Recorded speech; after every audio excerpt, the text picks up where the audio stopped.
Dunia pendidikan Indonesia berutang besar pada pesantren. Sebab jauh sebelum ada sistem pendidikan formal yang sekarang kita kenal, pesantren telah menjadi lembaga pendidikan yang diterapkan luas di Indonesia. Pada umumnya, pesantren berawal dan berpusat pada sosok kiai yang memiliki ilmu untuk dibagi. Para santri datang mengaji, bahkan sebagian mondok di sana. Karena itu tempat itu disebut pondok pesantrian atau pondok pesantren. Dulu di pesantren para santri hanya belajar ilmu-ilmu agama seperti tafsir, hadis, fikih, nahwu syorof, dan lain-lain. Tapi kini pesantren pada umumnya telah menerapkan program terpadu pendidikan agama dan umum seperti sains, sosial, hingga ilmu kejuruan. Maka tak heran jika kini lulusan pesantren memiliki kesempatan yang sama dengan sekolah umum. Banyak lulusan pesantren yang kuliah di perguruan tinggi umum seperti ITB, UI, UGM, dan lain-lain. Lulusan pesantren selain tersebar di Mesir, Timur Tengah, juga tak sedikit yang kuliah di Eropa dan Amerika.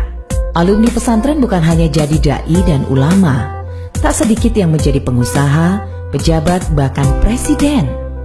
Metode pembelajaran pesantren awalnya bersifat personal dan informal yang disebut dengan sorogan. Kiai mengajarkan materi sesuai dengan capaian dan kemampuan si santri. Tapi kini, pada umumnya, pesantren telah menerapkan metode pengajaran klasikal seperti sekolah pada umumnya. Sekolah asrama atau boarding school memang bukan hanya milik pesantren, tapi konsep mondok di pesantren sangat khas. Bukan hanya melatih kemandirian, tapi juga melatih kedisiplinan ibadah ritual dan pembentukan spiritual. Pendidikan karakter yang sekarang menjadi tema sentral dalam pendidikan modern telah menjadi inti pendidikan pesantren selama berabad-abad.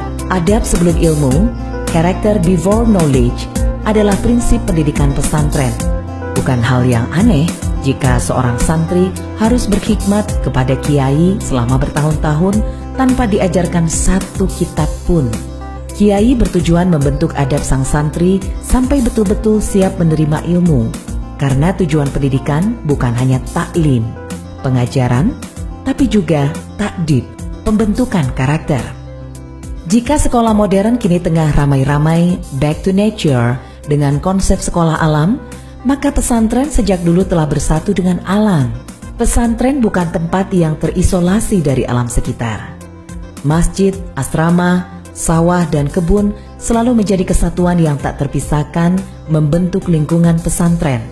Kegiatan belajar tidak terbatas pada mengaji di surau, tapi juga menggarap lahan, memelihara lingkungan adalah bagian pembelajaran di pesantren.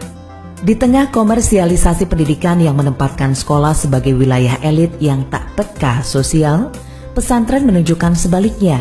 Tak ada benteng yang memisahkan pesantren dari lingkungan sekitar.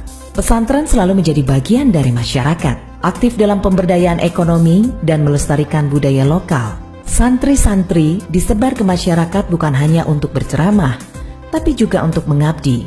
Pesantren mengajarkan Islam hingga intinya, yaitu sebagai agama rahmatan lil alamin, memperjuangkan kemanusiaan, menghormati perbedaan, menumbuhkan cinta tanah air.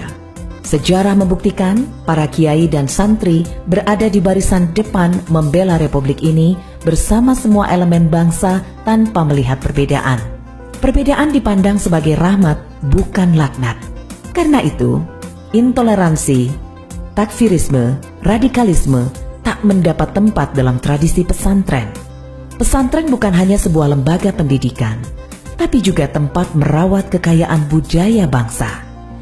Tak berlebihan jika Martin van Bruynesen menyebut pesantren sebagai one of Indonesia's great tradition.